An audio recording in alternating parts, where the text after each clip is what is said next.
All right, let's go for another take here, and hopefully it will happen this time around.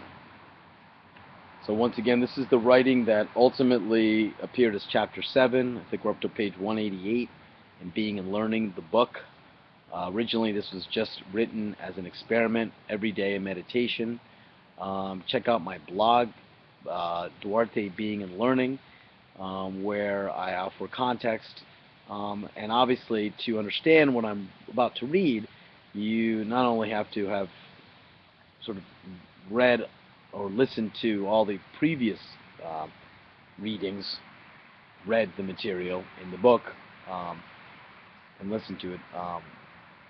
But yeah, that's pretty much what you have to do, because this writing is phenomenological, which is to say, it's a documentation and of the travelings of concepts and words. Really, is what it is.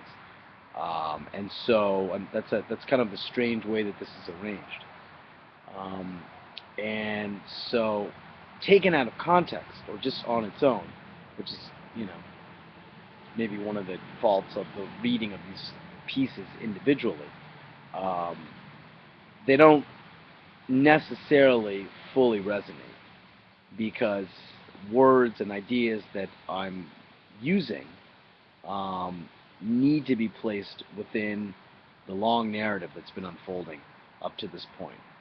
However, having said that, in order to honor the integrity of the daily writing, I'm reading each of these meditations on its own and giving it its own sort of daily blog commentary as well as a video. So having said that, picking up where I've been going, which is this really ongoing meditation that is happening at a point where Heraclitus, Lao Tzu, and Heidegger are meeting. As we discussed above, mindfulness of what belongs to being a people constitutes an essential passageway. The reference there is from March 25th, the writing from March 25th. Here we see the essential passageway is the way into and through the open region, along the boundless boundary of this enchanted realm. We say it is enchanted because here reigns the unforeseen, the mysterious, and here too the ineffable makes its appearance.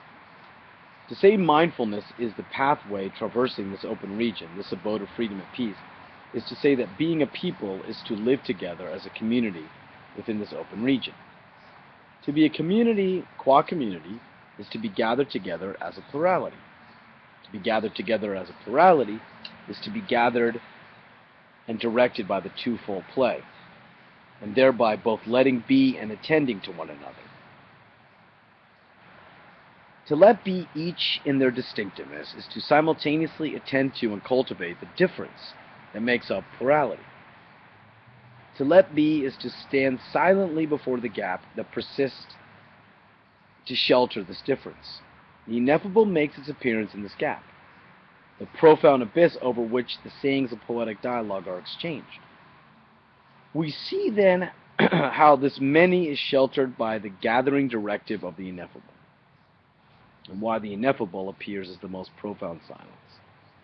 The ineffable appears in and as this profound and unfathomable gap. The ineffable manifests as the twofold play of concealment appearance. The ineffable appears in hiding. Wisdom is conveyed in silence. Or, as Heraclitus offered, quote, nature prefers to hide, or, quote, the hidden harmony is better than the visible, unquote. These fragments are naturally linked by the ancient commentator Hippolytus to Heraclitus' fragment 13. Whatever concerns seeing, hearing, and learning, I particularly honor, unquote.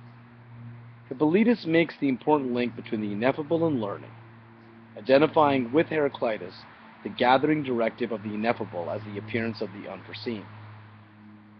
This gathering directive of the ineffable, the unknown and unseen, is praised and admired by Heraclitus because it is the font of wisdom. To heed the gathering directive is to hear the hidden harmony, and thereby to become mindful and cultivate the polyphonic community.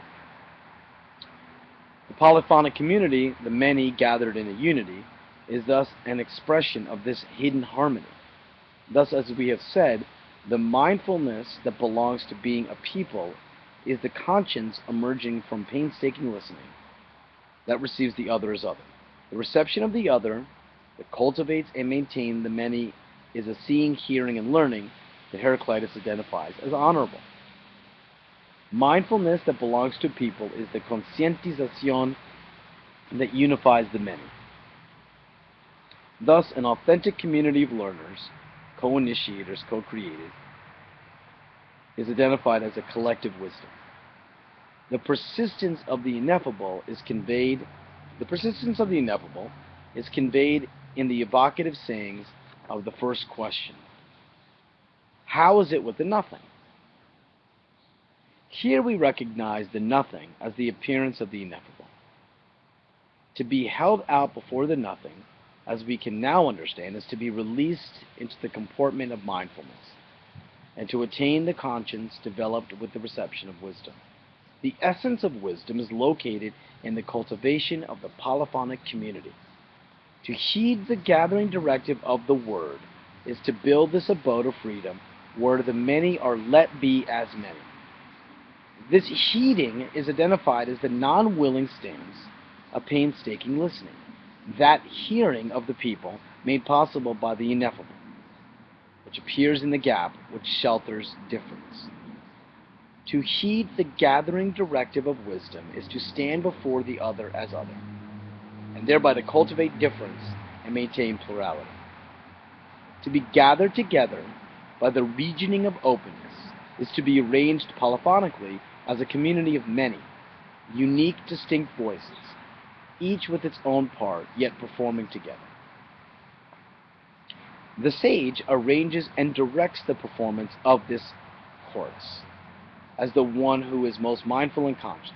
The sage stands before, yet distinct from them, with the comportment that bears the directive of wisdom, the impelling directive that shows the way of peace and freedom.